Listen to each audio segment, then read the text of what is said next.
Hey, what's up everyone? I'm Bravo and I've snuck my way back inside the 343 Industries studio to check out a world premiere of ranked and competitive gameplay, and I have the two best gentlemen to do it with me here. It's L-Town Sal, of course, of the Competitive Insights team, longtime pro player. Great to be with you again, man. And also Andrew Witts, lead designer on Halo Infinite. Guys, it's great to be with you today. I want to jump right in because, like we said, the world premiere here of competitive and ranked settings, and we're going to have gameplay in just a moment. But before we get into that gameplay, Andrew, I'd love to talk a little bit about the philosophy of ranked and competitive gameplay for Halo Infinite.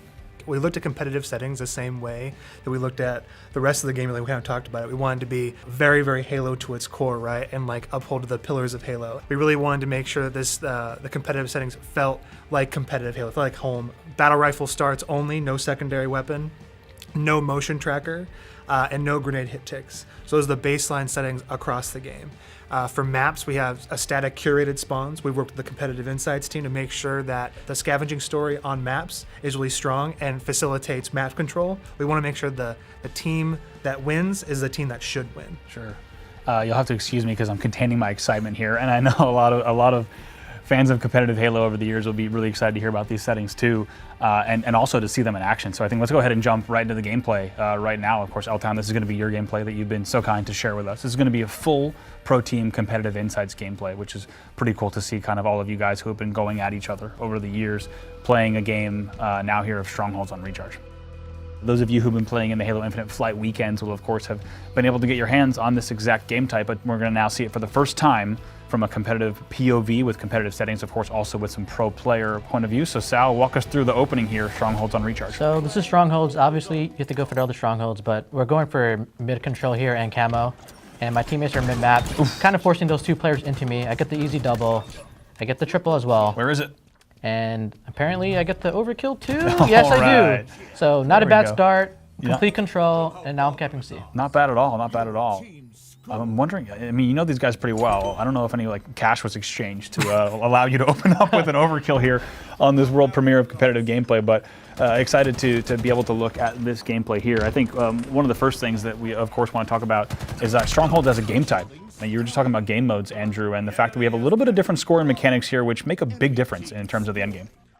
Strongholds is returning from Halo 5. Really thought that it did very well in Halo 5 and it was well regarded by the competitive community. So we want to iterate on it in meaningful ways. And one of those meaningful ways is how to contest and how scoring works. In Strongholds, when you own two zones, you begin scoring. And now if the enemy team captures any progress towards one of your zones, it stops your scoring run. So that way, you need to maintain absolute control over all of your captured zones to continue scoring. Yeah, absolutely. I think it's a great change, and anyone who played a lot of Halo 5 or watched a lot of Halo 5 Strongholds will remember scenarios where they had all the pieces in place to maybe get a perfect comeback, and even though they were halfway through the cap on that Stronghold, they needed, as you called it, like the drip time allowed the other team to win, and it felt a little bit anticlimactic. So I think a lot of people have already seen in the Halo Infinite flights the ability to stop everything on the dime and come back is pretty fantastic to see. Another thing we'll talk about here, of course, is equipment. Sal, we're already seeing you kind of use that equipment and make sure that you're using Grapple to be everywhere you need to be on the map right now. Yep, just making sure I'm getting resets and Strongholds and helping my team by getting those quick flanks and quick routes. Another thing we should talk about, of course, is such a big piece of this that we're going to see is just the fact that we have motion tracker disabled and how that impacts moment-to-moment gameplay throughout the entirety of competitive play. You're going to see a lot of examples of that, of course, in this game, but we should talk, guys, Andrew, I'll start with you, just about the decision there and just how much that impacts the gameplay. Yeah, we really wanted the game to be as competitive as possible, working with the Competitive Insights team to kind of make sure we measure up in that regard. And part of the things, one of the things we wanted to kind of focus on was awareness, right? Awareness and communication being really pivotal to which is the better team that wins. So that's why we pursued that direction, and you'll see a lot of the outcomes here in terms of how that rolls. Yeah, absolutely. Sal, you put it best when we were talking earlier, just before we started recording. Just talking about information earned and the fact that given versus earned. Yeah, absolutely. Just how important that is.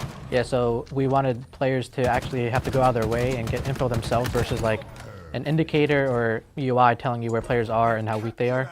So it's just more awareness and more skills and more thought process on this. Yeah, absolutely. As we take a look here, about 70 to 56, still a pretty close game here. As you're going to go ahead and get another reset here, but you guys are doing pretty well in terms of just ability to continually rotate and collapse on the opponent as well. Yep, just using some good comms here, collapsing on Strongholds together, and nice bait and switching going on right here. Yeah, absolutely. I think another thing we should talk about too, as you're going to go ahead and get this kill back, Hydro, you're going to be able to pick up. We're going to see some sword and some equipment play. So this is probably a good opportunity to talk about some of the equipment balance in the game. So right here, I pair repulsor and sword to get some creative shortcuts here. And that guy had no idea. So that movement, that shortcut, mixed in with no motion tracker, this allows you to make crazy plays like that, honestly. Yeah, absolutely. There's so many pieces to talk about there. Just the fact that you can creatively go from bottom middle all the way up to top A like that with the sword. Like you said, if someone is watching motion tracker in a competitive setting, they're going to be watching that doorway. That play doesn't really happen in those settings, so it's pretty fantastic to see. And by the way, everyone's just running away from you with their heads down at this point in the game as you're racking up even more kills. But that brings us perfectly actually to a camo pickup. And the first thing we'll talk about here is just the new mechanic, Andrew. Of course, people have seen it, but it's worth talking to you as lead designer on the decision there, to, of course, in conjunction with the Sandbox team to make sure that the camo is actually pocketable and you can determine when you want to activate it. Yeah, the Sandbox team did an awesome job working on the power equipment in this game, and so being able to pocket power equipment and it taking the spot of other equipment really brings more agency in terms of how you want to use these items to your advantage, right? And also hard decision making. Halo's always about making a million decisions, like having a million decisions to do in a given second, right? And what's the best one? And this kind of adds to that, right? Do I swap grapple shot for overshield? And do I use it now and then pick the grapple shot back up? What do I do? What is my combinatory effects based on what my current inventory is? Do I mark it for the other teammates to kind of come and pick up and contest with me? These are the kind of questions we asked of ourselves, and ultimately what you see here today is the fruit of those labors, right? And make sure that we tested that hypothesis and it worked. Yeah, it's pretty incredible to see. Just the term equipment on its own in the history of competitive Halo has been kind of a term that has had an ebb and flow over the years of how does equipment fit or not fit into competitive Halo. So to see how much it's not only being accepted, but I would even say embraced with things like clips on Twitter, Twitch, etc., has been pretty amazing. I'd love to talk about that quickly, just kind of the all-up philosophy of how you found this sweet spot balance with the equipment that's in the game that gives players so much creativity. We wanted to make sure that the equipment added to the skill of the game, right? That's the skill gap and then the skill ceiling. So the combinatory effects of, like we saw before with Sal, with the repulsor as well as the energy sword, right? Like the ability to traverse the map the way he did adds that skill, both for newcomer players and also pro players like themselves. Like the experimentation and the expression was really important for us in development in terms of adding these things in and them fitting in with everything else in the sandbox. Let's see them try to take it from us. Sure, here's another camo pickup. Sal, you guys have really been on top of that camo and activated immediately. And probably the most interesting thing to talk about there, right, is the lack of grenade hit markers that player would have had in that situation. Yep, exactly. So that player actually had no idea how much damage he was actually doing or if he was even hitting me. Yeah. He had to go out of his way to make sure that I was weak and get the kill on me.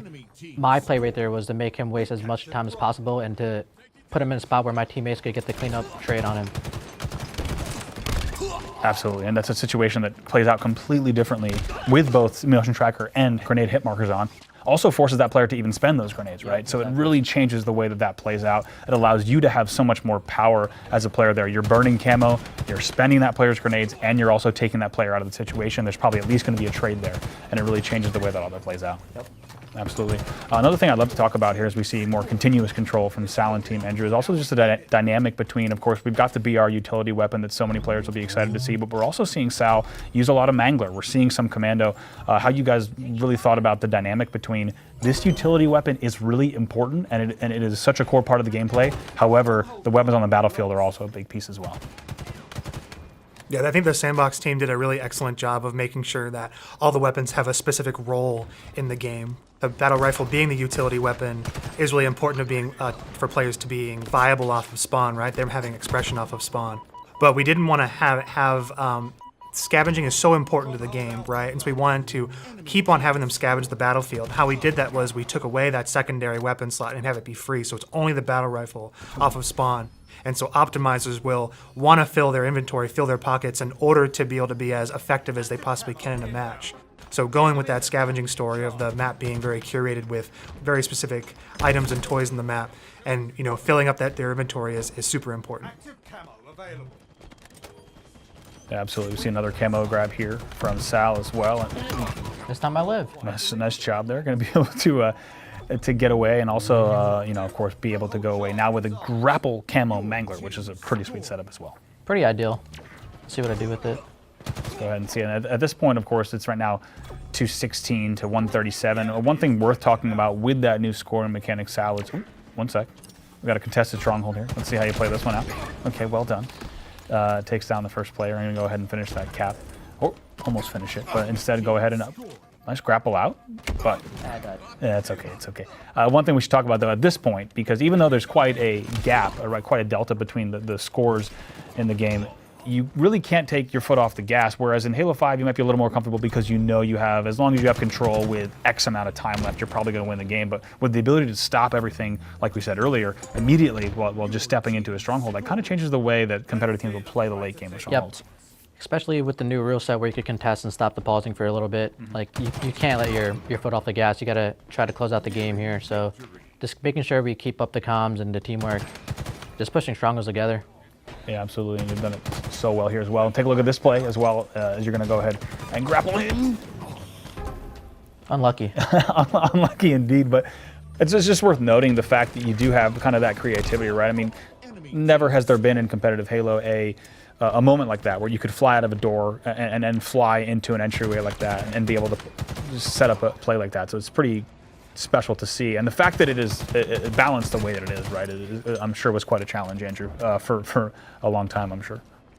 Yeah, we tested a lot of different things, a lot of different settings, but we wanted to make sure that the things like the grapple and really all the equipment had that expression element, right? The things that are powering all those clips that you're seeing on the internet, we're all gleefully seeing on the internet. We want to make sure that it's important for expression with equipment.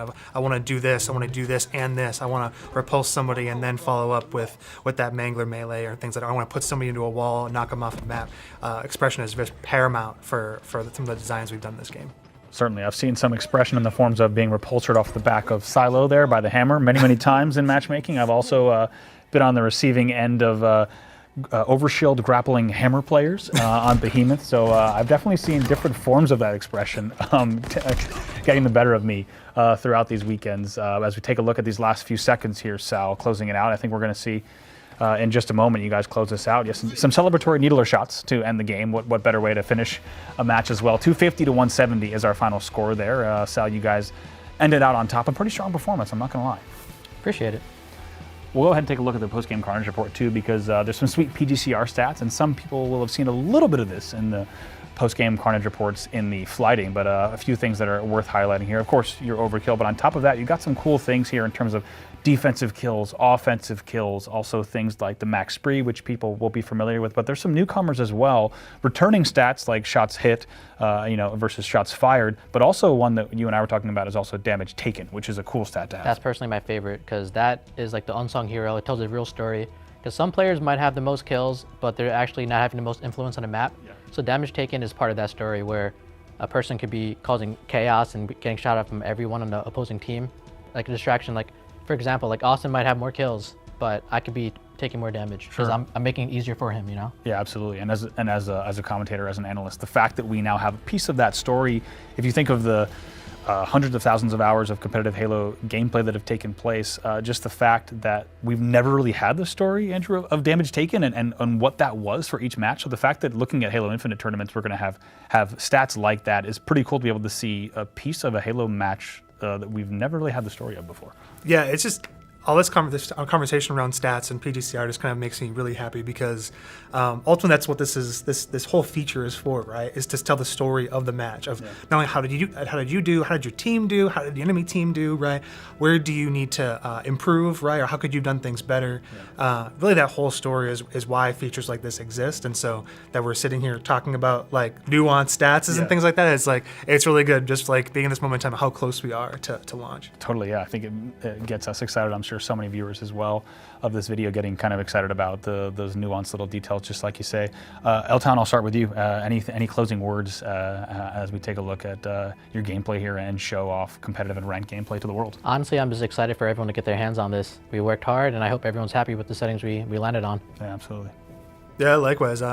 Myself and the rest of the team, we worked on this for a while. Really excited to see folks, get their hands on it. Right, the flights have been really exciting for us, really invigorating for us to see the response and all the feedback. Right, it's the same thing here. We're really excited to see what the competitive community does with this game, with these settings, to see what they're able to accomplish in matches. Right, see what ranked is like, see what HCS is like. All this is just super great right now. It's a good time to be a Halo fan. Yeah, it is. As a Halo fan and on behalf of the whole community, I just want to thank you both for the amount of time, love, effort you've put into this game, because it is already showing in the flighting, in the excitement for the game. And it was so special for me to play such a small role in sitting with you two, with all the amount of work you've put into this game. To be part of this competitive reveal is really special for me. So thank you both. There's going to be more information on HaloWaypoint.com on competitive settings, and you can find a blog on even more details there. Of course, stay tuned to @Halo on Twitter as well as Halo Waypoint for even more as we get ready, of course, and also at HCS as we get ready for the first Halo tournament shortly after launch as well. It's going to do it for us for now. From the 343 live stream studio, it's been a pleasure showing off competitive gameplay, and we'll see you on December 8th.